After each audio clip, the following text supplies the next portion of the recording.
Hello बच्चों, आज हम क्लास 10th के स्टूडेंट के लिए लेक्चर लेकर आए हैं। इस क्लास में 10th के स्टूडेंट के लिए जानकारी, साइंस की जानकारी देंगे। इसमें हाई स्कूल के बच्चों के लिए साइंस का क्लास यह होगा। इसमें सबसे पहले हम लोग जान लेते हैं कि हमें 10th में यानी क्लास 10th में साइंस विषय में किन किन चैप्टरों के बारे में अध्ययन करना है, कौन कौन सा लेसन हमें पढ़ना है हाई स्कूल स्तर पर। तो सबसे पहले हम लोग अपना सिलेबस जान लेते हैं। इसके बाद पॉइंट टू पॉइंट, स्टडी दर स्टडी टॉपिकों का अध्ययन करेंगे। तो सबसे पहले हम अपना देख लेते हैं सिलेबस क्या हमारा है। तो देखिए, यह आपका सिलेबस है, यहाँ सामने लिखा गया है, आप देख रहे हैं। जो हमारा पहला लेसन इसमें है रासायनिक अभिक्रियाएं और समीकरण। रासायनिक अभिक्रियाएं और समीकरण। सेकंड नंबर पर अम्ल, क्षार एवं लवण है। तीसरे नंबर पर हमारा है धातु और अधातु। चौथे नंबर पर यहाँ पर दिया है कार्बन और इसके यौगिक। पाँचवें नंबर पर हमारा है तत्वों के आवर्त वर्गीकरण, तत्वों के आवर्ती वर्गीकरण। इसके बाद हमारा है जैव प्रक्रम। 7 नंबर पे है नियंत्रण एवं समन्वय, नियंत्रण एवं समन्वय। 8 नंबर पर हमारा है जीवों में जनन कैसे, जीव जनन कैसे करते हैं। 8 नंबर पर क्या है, जीव जनन कैसे करते हैं। इसके बाद हमारा जो है 9th नंबर पर आनुवांशिकता एवं जैव विकास, आनुवांशिकता एवं जैव विकास। इसके बाद हमारा 10 नंबर पे दिया है प्रकाश, परावर्तन एवं अपवर्तन, यानी प्रकाश के परावर्तन एवं अपवर्तन के बारे में पढ़ना है। इसके बाद हमारा 11 नंबर पे है मानव नेत्र। क्या है, मानव नेत्र एवं रंग बिरंगी दुनिया, मानव नेत्र एवं रंग बिरंगी दुनिया के बारे में अध्ययन करना है। 12 नंबर पर दिया है विद्युत। इसके बाद 13 नंबर पर हमारा है विद्युत धारा का चुंबकीय प्रभाव। 14 नंबर पर ऊर्जा के स्रोत। और 15 नंबर जो हमारा दिया है हमारा पर्यावरण। क्या है, हमारा पर्यावरण। इसके बाद प्राकृतिक संसाधनों का प्रबंधन। यहाँ हम लोग पर्यावरण से रिलेटेड चीज़ें और प्राकृतिक संसाधनों का प्रबंधन है, इन सब बिंदुओं पर बात करेंगे। तो यह हमारा साइंस का होल सिलेबस है। क्लास 10th के स्टूडेंट के लिए साइंस का होल सिलेबस यही हमारा 1 लेसन से लेकर 16 लेसन तक है। इसमें भी, साइंस में भी हमारा जो है 9th क्लास में ही आपको बता दिया गया कि साइंस को यहाँ पर जनरली 3 भागों में हम लोग क्लासीफाइड किए, इसको पढ़ते हैं, जो कि हमारा फिजिक्स, केमिस्ट्री एवं बायोलॉजी होता है। तो स्टार्टिंग के जो यहाँ पर चैप्टर दिए गए हैं 1 से लेकर हमारा यहाँ तत्वों की आवर्ती वर्गीकरण यानी 5 नंबर तक, यह हमारा केमिस्ट्री के अंतर्गत आता है। किसके अंतर्गत आता है, केमिस्ट्री के अंतर्गत। इधर 6 यानी जैव प्रक्रम से लेकर हमारा जो है आनुवांशिकता एवं जैव विकास, यह सब लेसन हमारे जो है बायोलॉजी के अंतर्गत आते हैं, जीव विज्ञान के अंतर्गत। यह हमारा बायोलॉजी के अंतर्गत आता है। इसके बाद बात आती है प्रकाश, परावर्तन एवं अपवर्तन यानी 10 नंबर से लेकर 60, यह जो हमारा इधर का सिलेबस है। ये सब चैप्टर हमारे जो है आते हैं फिजिक्स में। किस में आते हैं, फिजिक्स में। तो ये आप अपना सिलेबस जान लिए। अब हम बात कर रहे हैं कि जो हमारा एग्ज़ाम है, जो बोर्ड एग्ज़ाम है, वह एग्ज़ाम में क्वेश्चन पूछने का जो ट्रेंड है, क्वेश्चन पूछने का जो पैटर्न हमारा है, वह किस एंगल से क्वेश्चन आपको एग्जाम में पूछे जाएंगे, इसके बारे में थोड़ा चर्चा कर लेते हैं। तो देखिए, यहाँ पर क्वेश्चन जो आपका बनेगा वह ऑब्जेक्टिव टाइप बनेगा, यानी कि हमारा बहुविकल्पी क्वेश्चन बनेगा।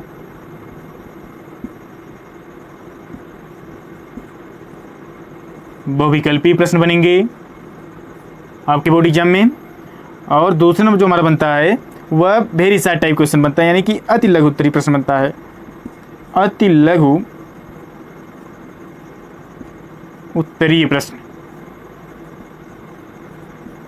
तीसरे नंबर जो हमारा बनता है वह लघु उत्तरीय यानी कि शॉर्ट टाइप क्वेश्चन बनते हैं, लघु उत्तरीय प्रश्न। कैसे प्रश्न बनते हैं, लघु उत्तरीय प्रश्न बनेंगे। चौथे नंबर हमारा जो है वह लॉन्ग टाइप क्वेश्चन बनता है, यानी कि दीर्घ उत्तरीय प्रश्न बनता है, दीर्घ उत्तरीय प्रश्न। तो यह सब हमारे प्रश्न पूछाने के जो है पैटर्न है, ट्रेंड है।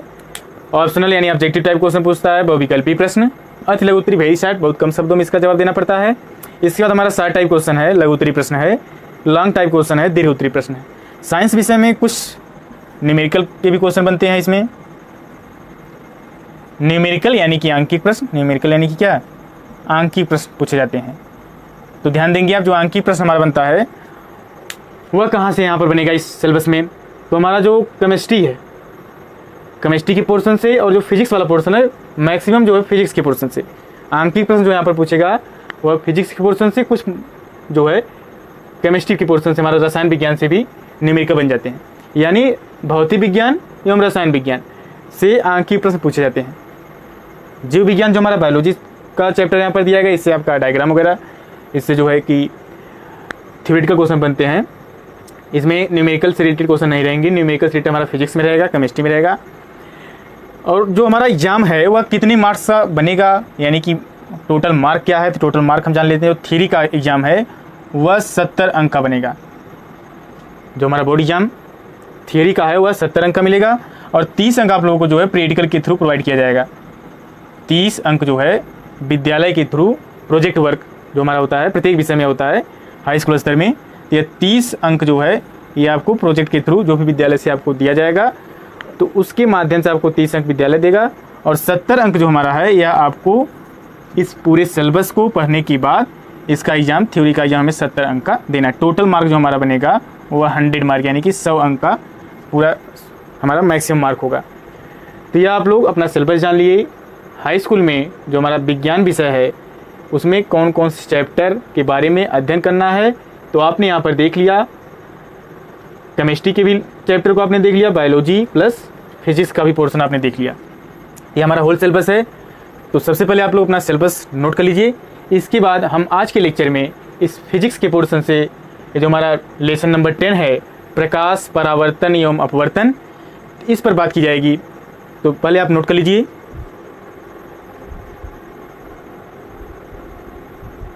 तो आप नोट कर लिए होंगे, हम इसको करते हैं इरेज। हाँ, तो देखिए आप लोगों ने अपना सिलेबस नोट कर लिया। होल सिलेबस क्या है, पूरा पाठ्यक्रम हमारा हाई स्कूल का फुल पाठ्यक्रम क्या है उसको आपने नोट कर लिया। इसमें जो फिजिक्स का पोर्शन हमारा है तो इसको हम स्टार्ट करते हैं। तो लेसन हमारा था प्रकाश,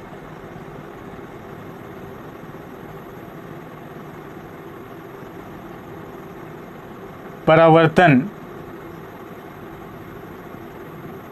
एवं अपवर्तन, परावर्तन एवं अपवर्तन।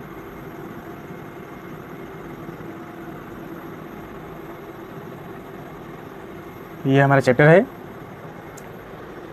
तो प्रकाश, परावर्तन एवं अपवर्तन, यह चैप्टर नंबर हमारा अध्याय 10 है।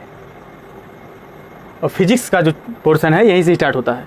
तो इसमें चैप्टर आप देख ही रहे हैं, जैसा कि यहाँ पर प्रकाश, परावर्तन एवं अपवर्तन लिखा गया है। तो सबसे पहले हमें जानना पड़ेगा कि प्रकाश क्या है, प्रकाश होती क्या है। इसके बारे में हम लोग परिचित हैं, प्रकाश के बारे में हम सभी लोग परिचित हैं। प्रकाश क्या है, व्हाट इज लाइट, इसके बारे में जान लेते हैं।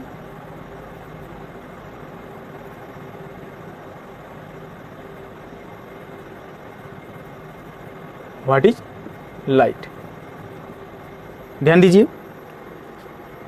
प्रकाश जो हमारी होती है यह एक प्रकार की ऊर्जा होती है। प्रकाश क्या होती है, प्रकाश जो है एक प्रकार की ऊर्जा होती है।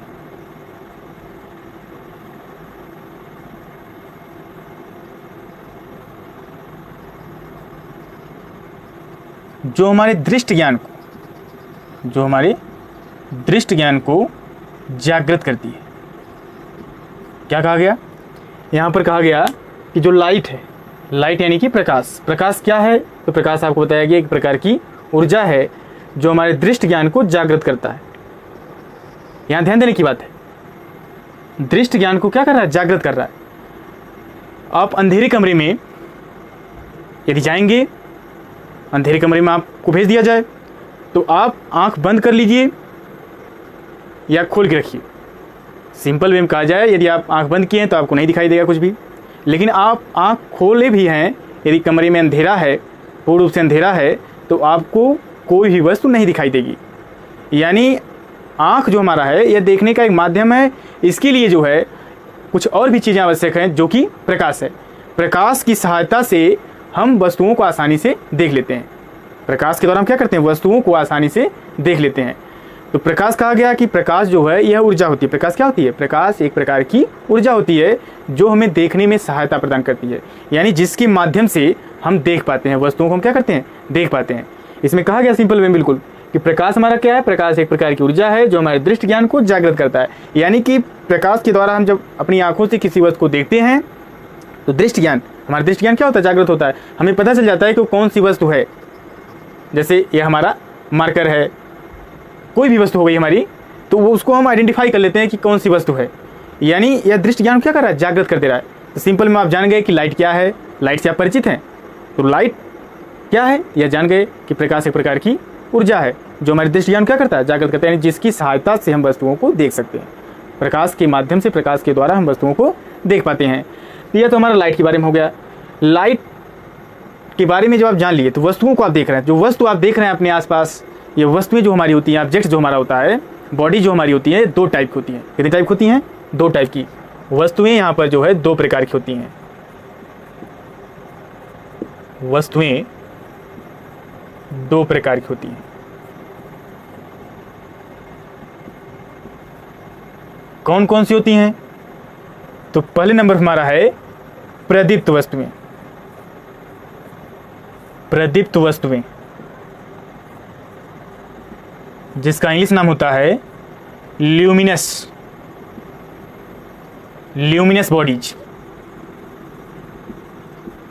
सेकेंड नंबर हमारा है अदीप्त वस्तुएं। क्या कहा गया? अदीप्त वस्तुएं। इसका इंग्लिश नाम होता है नॉन ल्यूमिनस ऑब्जेक्ट्स। इसका इंग्लिश नाम क्या होता है? Non luminous, non luminous object बोलिए या बॉडीज बोल दीजिए, नॉन ल्यूमिनस बॉडीज। देखिए ध्यान देने की बात यहाँ पर है, कहा गया जो हमारे अगल बगल आसपास जो भी वस्तुएं दिखाई दे रही हैं, जो वस्तुएं होती हैं वो 2 प्रकार की। कितने प्रकार की बताया गया यहाँ पर? 2 प्रकार की बताया गया, जिसमें पहला कहा गया कि प्रदीप्त वस्तुएं होती हैं, दूसरा हमारा जो है अदीप्त वस्तुएं होती है। प्रदीप्त यानी कि ल्यूमिनस बॉडीज और अदीप्त यानी कि नॉन ल्यूमिनस बॉडीज। इसका इंग्लिश नाम यह है। तो अब नाम से ही पता चला प्रदीप्त और अदीप्त। प्रदीप्त यानी जो स्वतः प्रकाश उत्सर्जित कर सके, ऐसी वस्तुएं जो स्वतः क्या प्रकाश उत्सर्जित कर सके। फॉर एग्जाम्पल किसी से, यानी जिसका स्वयं का प्रकाश हो, जो स्वतः प्रकाश क्या कर सके, उत्सर्जित कर सके। सूर्य जो हमारा है, आप देख रहे हैं सूर्य, सूर्य क्या है? यह प्रदीप्त के अंतर्गत आता है, यानी कि यह इसका स्वयं का प्रकाश होता है, प्रकाश उत्सर्जित करता है। सूर्य हो गया हमारा, लालटेन हो गई, सूर्य हो गया, लालटेन हो गया। विद्युत बल्ब, विद्युत बल्ब के द्वारा आप क्या प्रकाश देखते हैं, विद्युत बल्ब का स्वयं का प्रकाश होता है। हमारा सूर्य हो गया, लालटेन हो गया, विद्युत बल्ब हो गया, विद्युत बल्ब। मोमबत्ती हो गई, मोमबत्ती। यह सब जो हमारे हैं यह ल्यूमिनस बॉडीज हैं, यानी कि प्रदीप्त वस्तुएं हैं। यह प्रकाश उत्सर्जित करती हैं। क्या क्या कहा गया? कहा गया सूर्य, लालटेन, विद्युत बल्ब, मोमबत्ती आदि। अब थोड़ा सा इसके बारे में जान लेते हैं। यह सब बेसिक इंट्रोडक्शन है, इसको आप बिल्कुल ध्यान रखते जाइए, नोट करते जाइए। अभी सब सिंपल बातें चल रही है हमारी, जो है एक बिल्कुल सिंपल बातें जो है, सिंपल स्टार्टिंग हम लोग डिफिनीशन जो दिया गया है आपके सिलेबस में, इसको जान लेते हैं। इसके बाद हम बिल्कुल टॉपिक वाइज चलेंगे। अभी तो हम कुछ बेसिक चीज़ें देख ले रहे हैं यहाँ पर। तो प्रदीप्त वस्तुएं जान गए, अदीप्त में ठीक उसी का उल्टा कर दीजिए। इसमें कहा गया स्वतः प्रकाश उत्सर्जित करे, यानी कि स्वयं का प्रकाश हो। और अदीप्त वस्तुएं ऐसी वस्तुएं जो दूसरे के प्रकाश से प्रकाशित हो, यानी कि उसका निजी प्रकाश ना हो, स्वयं का प्रकाश ना हो। जैसे हम क्या कर सकते हैं, हमारा हो गया चंद्रमा। चंद्रमा क्या है? चंद्रमा जो है यह इसका स्वयं का प्रकाश नहीं होता है, यह सूर्य के प्रकाश से प्रकाशित होता है। अभी आपको बताया गया ऐसी वस्तुएं जो दूसरे के प्रकाश से प्रकाशित हो, स्वयं प्रकाश उत्सर्जित न करें, तो वह जो है अदीप्त वस्तुओं के अंतर्गत आएंगे। यानी चंद्रमा हमारा हो गया, चंद्रमा जो है अदीप्त वस्तुओं के अंतर्गत आएगा। और मेज हो गई, मेज, कुर्सी, मेज कुर्सी, चाक आदि। प्रदीप्त वस्तुएं एवं अदीप्त वस्तुएं। प्रदीप्त में कहा गया है कि ऐसी वस्तुएं जो स्वतः प्रकाश उत्सर्जित करती हों। फॉर एग्जाम्पल में आपने नोट कर लिया सूर्य, लालटेन, विद्युत बल्ब, मोमबत्ती एक्सेट्रा। अदीप्त में जो स्वयं का प्रकाश नहीं रखती हो, यानी कि स्वतः प्रकाश उत्सर्जित न करती हो, जो दूसरे के प्रकाश से प्रकाशित होती हो, वह हमारा अदीप्त वस्तुओं के अंतर्गत आएगा। तो इसमें हमारा चंद्रमा आ गया, मेज, कुर्सी, चाक, डेस्टर, हम आप सब इत्यादि। यानी यह सब क्या है? अदीप्त वस्तुओं के अंतर्गत आते हैं, जिसका निजी प्रकाश ना हो, जो स्वतः प्रकाश उत्सर्जित न करे। तो वस्तुओं के बारे में हम लोग जान लिए, इसको थोड़ा सा इरेज किया जाए। प्रदीप्त एवं अदीप्त वस्तुओं के बारे में जान लिए। अब हम बात करेंगे ऑप्टिकल मीडियम की, यानी कि प्रकाशिक माध्यम की बात की जाएगी। अब प्रकाशिक माध्यम, इसका इंग्लिश नाम है ऑप्टिकल मीडियम। ध्यान दीजिए, प्रकाशिक माध्यम क्या होता है। जैसे हम लोग को चलने के लिए एक माध्यम की आवश्यकता पड़ती है, माध्यम के थ्रू, यानी कि हम लोग सड़क के थ्रू, किसी रास्ते के थ्रू चलते हैं, तो प्रकाश को भी चलने के लिए कोई माध्यम चाहिए। यानी हर किसी को चलने के लिए कि माध्यम की आवश्यकता होती है। तो ठीक उसी प्रकार प्रकाश भी जो हमारा जिस माध्यम से होकर जाएगा उसी माध्यम को हम बोलेंगे ऑप्टिकल मीडियम। यानी जिस पदार्थ से होकर जाएगा उसी पदार्थ को हम क्या कहेंगे, ऑप्टिकल मीडियम, प्रकाशिक माध्यम। तो सिंपल वे में कहा जाए तो प्रकाश जिस पदार्थ से होकर गमन करता है यानी कि चलता है उसी पदार्थ को हम क्या कहते हैं, प्रकाशिक माध्यम कहते हैं। क्या कहा गया? कहा गया कि प्रकाश जिस पदार्थ से होकर गमन करता है, प्रकाश जिस पदार्थ से होकर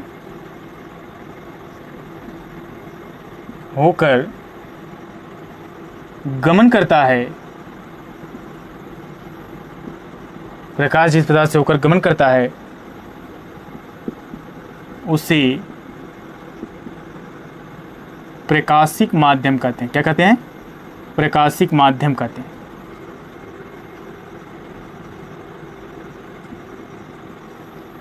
अब आप ध्यान देंगे, यहाँ पर कहा गया कि प्रकाश जिस पदार्थ से होकर क्या करता है, गमन करता है, उसे हम क्या बोलेंगे, प्रकाशिक माध्यम कहते हैं।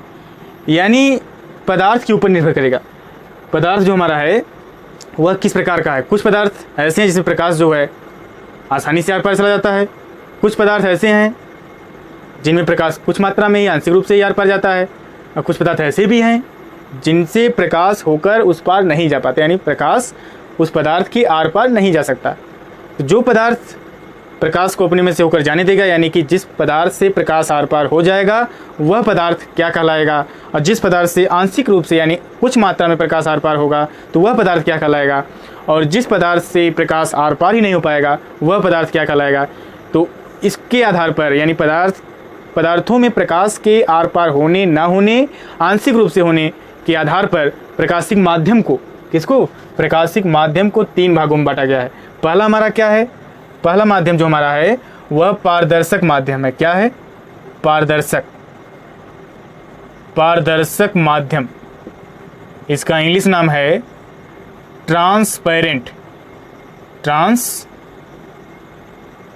मीडियम। दूसरा जो यहाँ पर बांटा गया है नंबर 2 पर हमारा है पारभाषक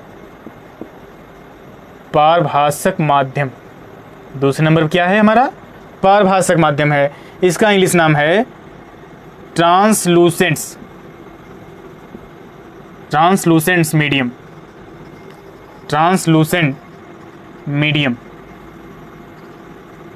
तीसरे नंबर जो हमारा है वह अपारदर्शक है। तीसरे नंबर पर क्या हमारा है, अपारदर्शक माध्यम। इसका इंग्लिश नाम है आपाक्यू। इसका इंग्लिश नाम क्या है, आपाक्यू। ध्यान दीजिए, पारदर्शक माध्यम जो हमारा, इसे हम पारदर्शी माध्यम भी कह सकते हैं, पारभाषक को पारभाषी माध्यम भी कह सकते हैं, अपारदर्शक को अपारदर्शी माध्यम भी कह सकते हैं।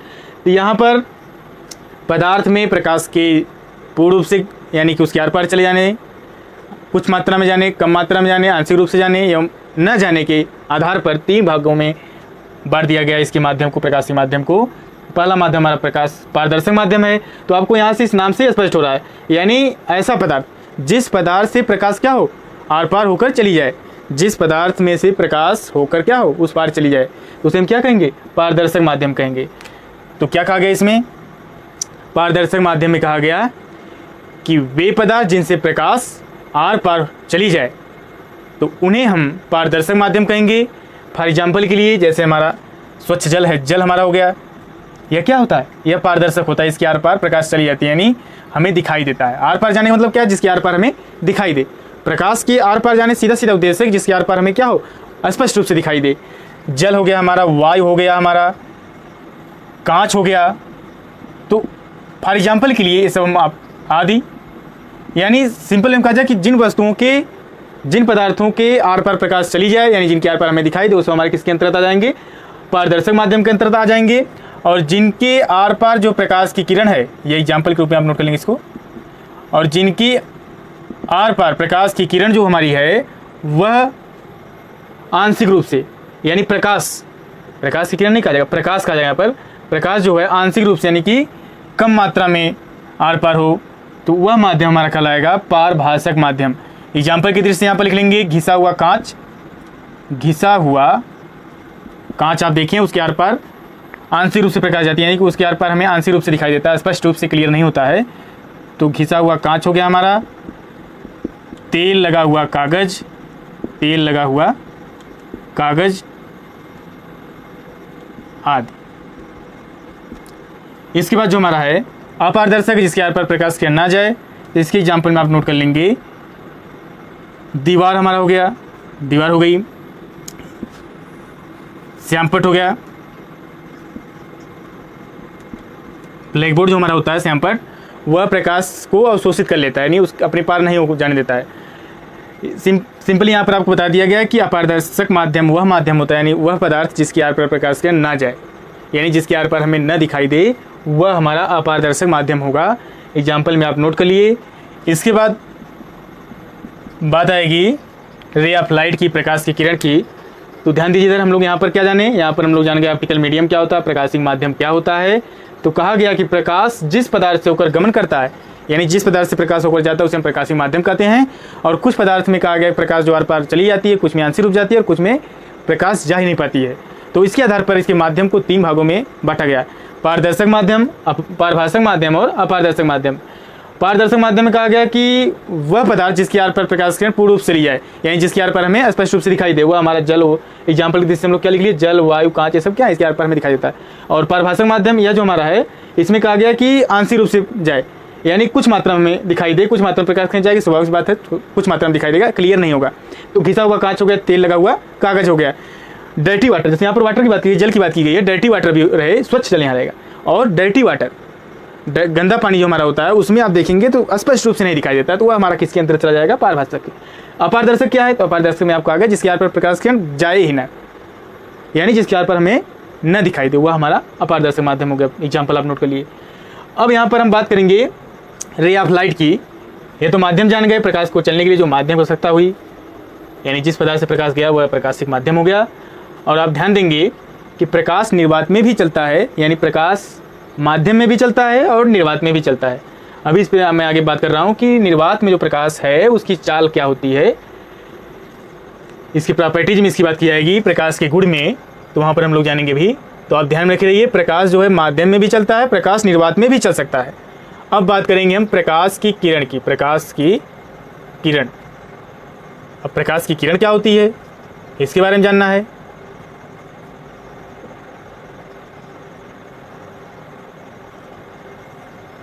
यानी इसका इंग्लिश नाम जो हमारा है वह रे ऑफ लाइट है। क्या है, रे ऑफ लाइट, प्रकाश की किरण। ध्यान दीजिए, प्रकाश जो हमारा है वह एक बिंदु से दूसरे बिंदु तक जिस ऋजुरेखी मार्ग से होकर जाता है, यानी ऋजुरेखी का कहने का उद्देश्य यहाँ पर है सरल रेखी, यानी जिस मार्ग सरल रेखा से होकर जाएगा वही क्या कहलाएगा, प्रकाश की किरण कहलाती है। क्या कहा गया, प्रकाश एक समांग माध्यम में, प्रकाश एक समांग माध्यम में एक बिंदु से दूसरे बिंदु तक, एक बिंदु से दूसरे बिंदु तक जिस ऋजुरेखी मार्ग यानी कि सरल रेखी मार्ग पर जाता है वही क्या कहलाता है, प्रकाश की किरण कहलाती है। क्लियर हो गया होगा। प्रकाश की किरण जो है वह 3 प्रकार की होती है। यहाँ पर प्रकाश किरण कितने प्रकार की होती है, 3 प्रकार की। ध्यान दीजिए, प्रकाश की किरण बताया गया यहाँ पर 3 प्रकार की है। पहला जो हमारा है वह कॉन्वर्जेंट है। क्या है, कॉन्वर्जेंट, कॉन्वर्जेंट रे, यानी इसका हिंदी नाम है अभिसारी किरण, अभिसारी किरण। दूसरे नंबर हमारा है डाइवर्जेंट रे, डाइवर्जेंट रे, इसका हिंदी नाम है अपसारी किरण, इसका हिंदी नाम क्या है, अपसारी किरण। इसके बाद हमारा आता है पैरेलल रे, पैरेलल रे, इसका हिंदी नाम है समांतर किरण। ध्यान दीजिए, इसको डिफाइन कैसे करेंगे। रे ऑफ लाइट आप जान लिए, प्रकाश की किरण जान लिए। प्रकाश की किरण बताया गया कि प्रकाश एक समांग माध्यम में प्रकाश किसी समान माध्यम में एक बिंदु से दूसरे बिंदु तक जिस रुजुरेखीय मार्ग से होकर जाता है वही क्या कहलाता है? प्रकाश की किरण कहलाती है। यानी जिस सरल रेखा में होकर जाता है वही क्या है? प्रकाश की किरण है। प्रकाश की किरण बताया गया यहाँ पर 3 प्रकार की होती है। पहला बताया गया कन्वर्जेंट रे, अभिसारी किरण।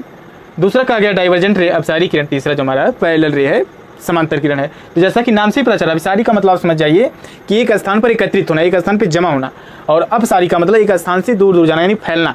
और समांतर आप समझ रहे हैं, यानी प्रकाश किरण जो चले वह एक दूसरे के उनके बीच का जो अंतर हो वह क्या हो? समान हो। समांतर मतलब उनके बीच का अंतर समान हो, वह एक दूसरे को परिच्छेद न करे, इंटरसेक्ट न करे, यह समांतर की बात है।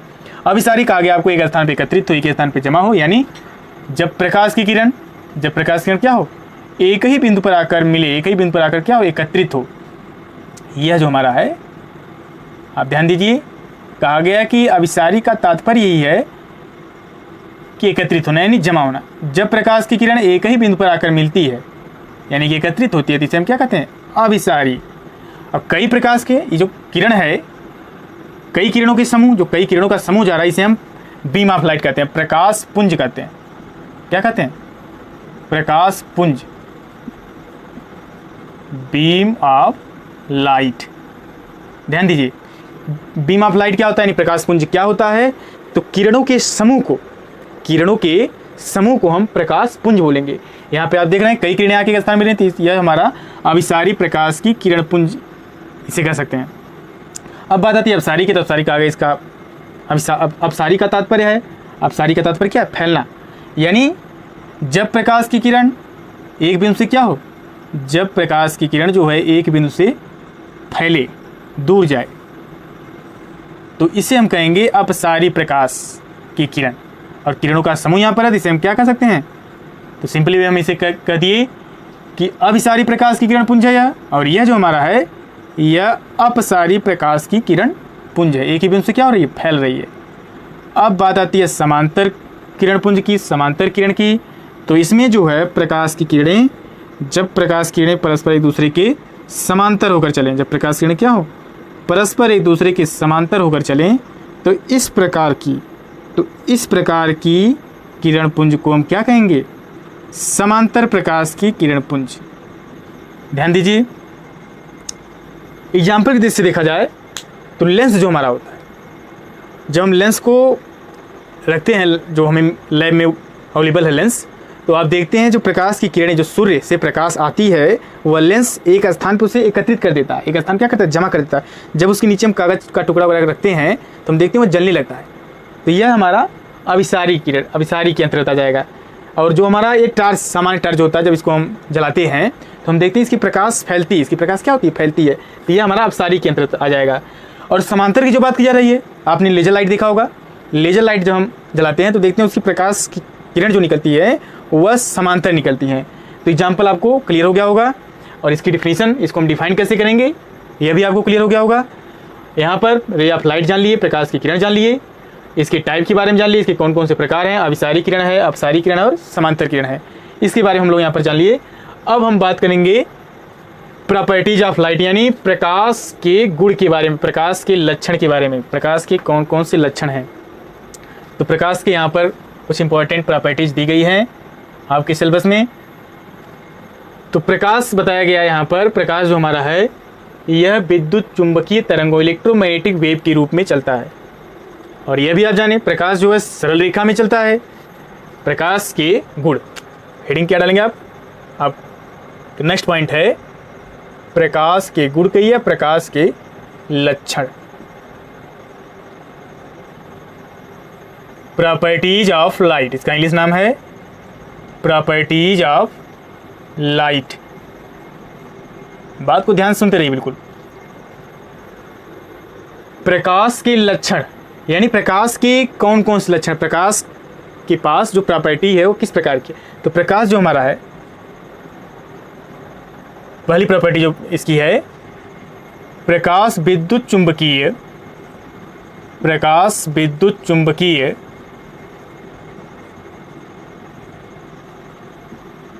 तरंगों के रूप में चलता है। प्रकाश विद्युत चुंबकीय तरंगों के रूप में चलता है। सेकंड नंबर पे है प्रकाश जो है सरल रेखा। प्रकाश सरल रेखा, सरल यानी सीधी रेखा। सरल का मतलब क्या है पर है? सरल का तात्पर्य सीधी रेखा में। प्रकाश सरल यानी सीधी सरल रेखा में चलता है।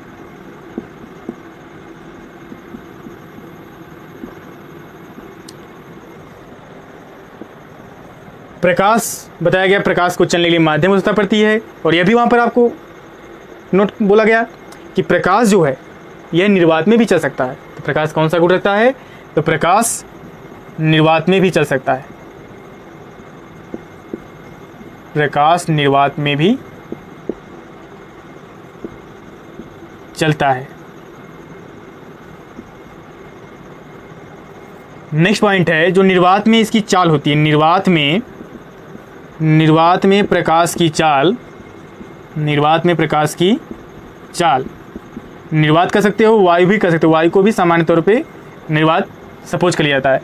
निर्वात में प्रकाश की चाल 3 × 10⁸ मीटर पर सेकेंड होती है।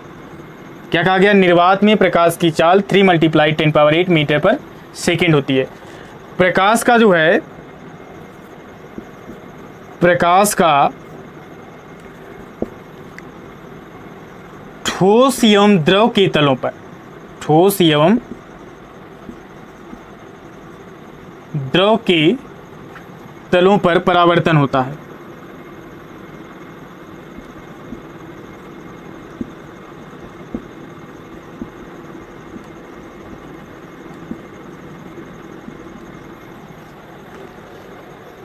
नेक्स्ट पॉइंट है